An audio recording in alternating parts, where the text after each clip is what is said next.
خواہش یہ شہوت ہی کا تو مادہ ہے۔ ایک نوجوان اگر یہ سمجھتا ہے کہ ایک لڑکی کو حاصل کر لینا ہی میری زندگی کا کل مقصد ہے تو گویا کہ وہ اپنی پوری زندگی کو ہی سمجھ نہیں سکا۔ مولا نے تجھے کس لیے پیدا کیا تھا اور تو کیا بنا رکھا ہے؟ شہوت کتنی دیر کی ہوتی ہے؟ تھوڑے سے چند منٹوں کی ہوتی ہے۔ جب وہ شہوت ختم ہوتی ہے تو پھر اس کا سارا سکون غارت، پھر دوسری مرتبہ وہ کام کرنے کی خواہش جب تک نہیں آتی تب تک ٹھنڈا ہے۔ اسی میں وہ اپنی جسم کو، اپنی روح کو، اپنے ایمان کو تباہ و برباد کرتا ہے، شہوت۔ تیسری چیز دوستی۔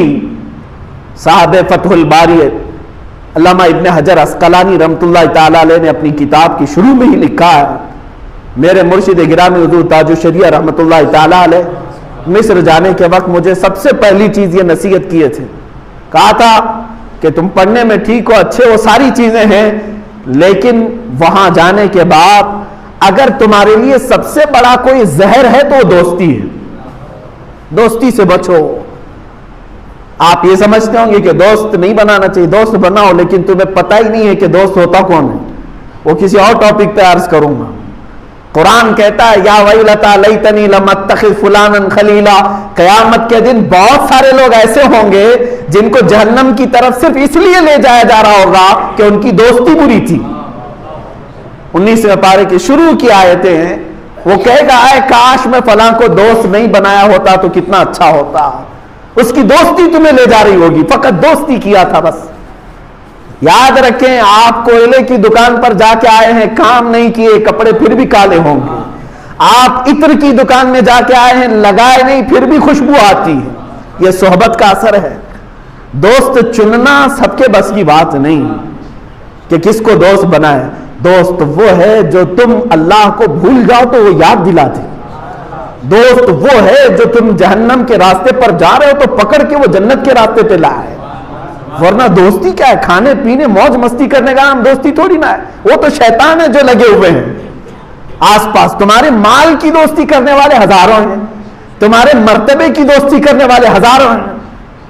سمجھ میں آئے گا اس دن جب تمہارا مال ختم ہو جائے اور تمہارا مرتبہ ختم ہو جائے، تمہاری طاقت۔ ہم نے دیکھا ہے ایسے بھی جوان کو جس کے ارد گرد ہمیشہ 10-15 نوجوان منڈلاتے رہتے تھے، کب آ رہا ہے فلاں، کب آ رہا ہے، اس کے انتظار میں۔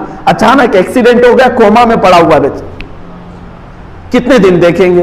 ایک دن بہت غم کیا دوستوں نے، ظاہر سی بات ہے اے ٹی ایم ہی چلا گیا ہے جو ان پر خرچ کرتا تھا۔ وہ بیمار پڑا رہا، 1-2 سال نہیں، 3 سال، 4 سال، 5 سال۔ عزیزان گرامی، یہ اتر پردیش کی بات میں بتا رہا ہوں، وہاں پر آج بھی وہ نوجوان اسی طرح سے پڑا ہوا ہے اور کوئی دوست آس پاس نہیں۔ کہاں چلے گئے سب؟ اس لیے کہ دوستی وہ مال کی تھی، دوستی وہ اس کے طاقت کی تھی، دوستی وہ اس کے مقام و مرتبے کی تھی۔ تمہاری روح کے ساتھ اگر کوئی دوستی کیا ہوتا تو وہ تو تمہاری قبر پر بھی بیٹھا ہوتا۔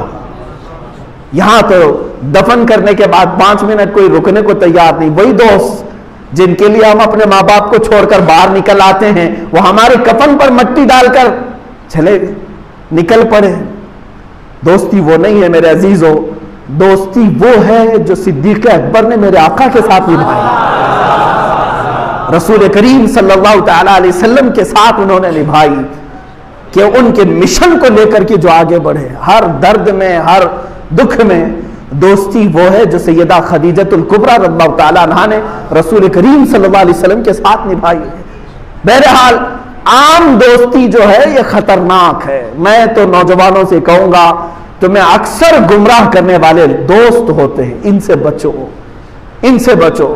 لیکن دنیا یہ چاہتی ہے کہ تمہارے فرینڈ لسٹ جتنی ہے، فرینڈز کی لسٹ کتنی ہے، اتنے تم کو بڑا سمجھا جاتا ہے۔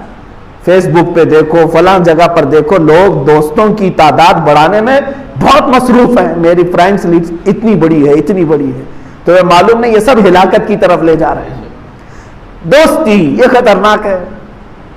میں کسی اور موقع پر عرض کروں، اور مور کی جو عادت ہے وہ دکھاوا، خوبصورتی کا دکھاوا، یہ بھی اتنی خطرناک عادت ہے کہ سارے اعمال اس کے ضائع ہو جاتے ہیں۔ اس لیے کہ اللہ کے نبی صلی اللہ علیہ وسلم نے فرمایا ایک شرک ہے اللہ کے ساتھ دوسرا خدا مان لینا، اس کو کہتے ہیں شرک اکبر، اور ایک ہے شرک خفی، اگر کوئی کام تم نے دکھاوے کے لیے کیا تو یہ بھی شرک خفی ہے، گویا کہ تم خود خدا بننے کی کوشش کر رہے ہو۔ واعظ اللہ رب العالمین۔ تکبر اور ریاکاری، دکھاوا، یہ چیزیں بہت ہی خطرناک ہیں۔ اب سمجھ کر کے چلیے، ابراہیم علیہ السلام نے جب وہ 4 پرندوں کو ذبح کیا، واقعہ ذہن میں ہے، 4 پرندوں کو ذبح کیا اور ان کے گوشت کا قیمہ بنایا، پھر اس کے بعد الگ الگ رکھا، پھر اس کے بعد آواز دی تو وہ پرندے زندہ ہو کر کے آ گئے۔ انہوں نے وہاں کیا دیکھا؟ مرے ہوئے، کٹے ہوئے، ٹکڑے ہوئے پرندوں کا دوبارہ زندہ ہونا دیکھا کہ نہیں دیکھا؟ یہ کیسے دیکھا؟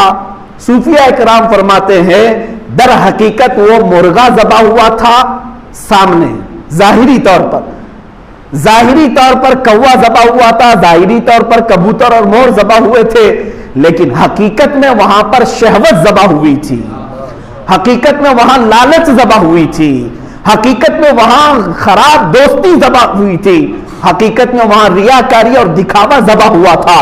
جب یہ 4 چیزیں بندہ ذبح کر لیتا ہے تو ہر مردہ چیز کو زندہ ہوتے ہوئے بھی دیکھ لیتا ہے۔ اس کے لیے حکمتیں ہیں۔ آج تم ان چیزوں کو ذبح کرو، اسی لیے حکم بھی یہی ہے۔ اب حج کے موقع پر بھی جب بندہ وہاں پر مینا میں کنکریاں مارتا ہے، رجم کرتا ہے، وہاں کون سا شیطان ہے؟ کیا سینگ لگا ہوا کوئی بڑا شیطان کھڑا ہے؟ وہاں تو پتھروں کے پلر ہیں اور چھوٹی کنکریاں ہیں آپ کے ہاتھ میں، جب آپ مارتے ہیں تو پلر کو مار رہے ہیں۔ حقیقت میں یہ نہیں ہے میرے عزیزو، وہ تو ایک سنت تمہارے سے کرائی جا رہی ہے۔ حکم یہی ہے کہ جب بندہ وہاں پر کنکری مارے تو یہ تصور کے ساتھ مارے کہ میرے اندر جو شیطان ہے میں اسے مار رہا ہوں، جو ہمہ وقت مجھے یاد خدا سے غافل کرنے کی کوشش کرتا ہے، میں اسے کنکری مار رہا ہوں۔ انشاءاللہ العزیز اگر تمہاری کنکری قبول ہوئی اور نیت قبول ہوئی تو مولا پوری زندگی بھر شیطان کے وسوسوں سے بچا لیتا ہے۔ تم نے مار دیا وہاں پر۔ اسی طرح قربانی کرنے کے وقت، چھری چلانے کے وقت نیت یہ کر لیا کہ اے مولا میرے اندر جتنی خرافات ہے آج کی عید الاضحیٰ میں سب ذبح کر رہا ہوں، میں ذبح کر رہا ہوں۔ اگر تمہاری نیت صادق ہوئی انشاءاللہ العزیز اس کے بعد تم دیکھو گے وہ بری حرکتیں تمہارے اندر نہیں آئیں گے۔ قربانی کا اصل مفہوم یہ ہے، قربانی کا اصل مقصد یہ ہے کہ اپنے اندر کی جتنی خرافات ہے انہیں ذبح کرو۔ ظاہر سی بات ہے سامنے ایک جانور ہے، جانور کو تو ہم ذبح کر رہے ہیں، لیکن قرآن نے کیا کہا؟ نہ اس کا گوشت اللہ کو پہنچتا ہے نہ اس کا خون، بلکہ تمہاری نیتیں اللہ کو پہنچتی ہیں۔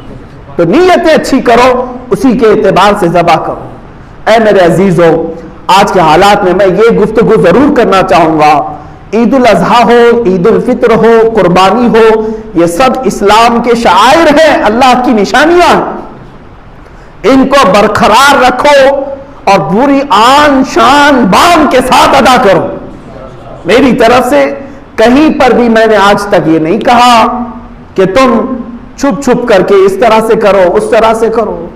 عزیزان گرامی وقار، حیرت ہو رہی ہے، مارکیٹ میں ہزاروں لوگوں کا جمع غفیر ہے، جگہ جگہ پر اب سات حرکتیں ہم دیکھ رہے ہیں، اس کے باوجود بھی کچھ ایسے لوگ جو بکے ہوئے ہیں وہ لوگوں سے اب بھی کہتے ہیں کہ چاشت کی نماز پڑھ لینا گھر میں، عید چھوڑ دو چاشت کی نماز پڑھ لو گھر میں۔ چاشت کی نماز انہیں پتہ ہی نہیں ہے یہاں پر فرض نمازیں نہیں ہیں اور چاشت پڑھا رہے ہیں۔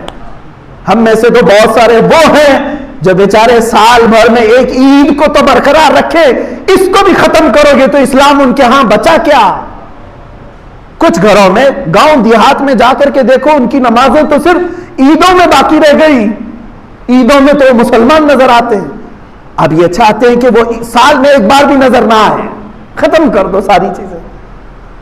عزیزان گرامی، اپنے حقوق کا مطالبہ کیا جا سکتا ہے، ظاہر سی بات ہے گورنمنٹ یا حکومت وقت وہ جب کسی مندر کو پوجا کرنے کی گائیڈ لائنز جاری کر سکتی ہے کہ اس طرح سے تم اپنی پوجا پاٹ کرو سوشل ڈسٹینس کے ساتھ، تو ہم میں سے کوئی کیوں نہیں پوچھتا ہمارے لیے بھی کوئی گائیڈ لائنز جاری کر دی جائے، ہمارے لیے بھی۔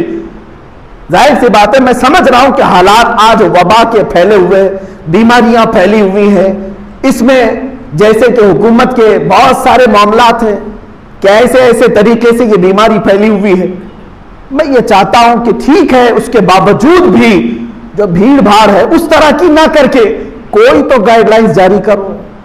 یہاں افسوس مجھے ان لوگوں کا نہیں ہے جو حکومت کے تخت پر بیٹھے ہوئے ہیں، افسوس ان لوگوں کا ہے ہماری جماعتوں میں منافق بیٹھے ہوئے ہیں. ہماری جماعتوں کے وہ دغلے قسم کے لوگ جو لوگوں کے درمیان آ کر کے پیر پرستی اور لوگوں کو اپنا مرید بنا کر یا اپنا گرویدہ بنا کر کے ان کو شیطانی جال میں پھنسا کر کے اسلام کی روح ہی ختم کرنا چاہتے ہیں. میں جانتا ہوں میرے عزیزوں، ایسے بہت سارے لوگ، وقت آنے پر میں آشکار کروں گا ضرور. اس لیے میں آج عرض کر رہا ہوں، میں بھی اگر خاموش ہو جاؤں تو قیامت کے دن میری بھی گردن پکڑی جائے گی. جب سارے لوگ اس طرح سے امت مصطفیٰ کو بزدل بنا رہے تھے، مجھے اگر پوچھا جائے تو میں اتنا تو عرض کروں گا کہ مولا میں نے جو میری استطاعت تھی وہ میں نے عرض کر دیا. یہی میں کہوں گا، اللہ کے نبیوں کو بھی یہی حکم تھا، پہنچانا تمہاری ذمہ داری ہے، عمل کرنا قوم کا کام ہے. میں نے پہنچا دیا، وما علینا الا البلاغ المبین، ہم پر ہے صرف پہنچانا، اب قوم کا کام ہے. لیکن اگر کسی نے نہیں کہا تو سب کی گرفتاری ہوگی، سب کی پکڑ ہوگی. عزیزان گرامی وقار، ان تمام معاملات میں اپنے حقوق کے ساتھ جیو. دین اسلام کے لیے اب آگے آنے والے خطرے اتنے شدید ہیں.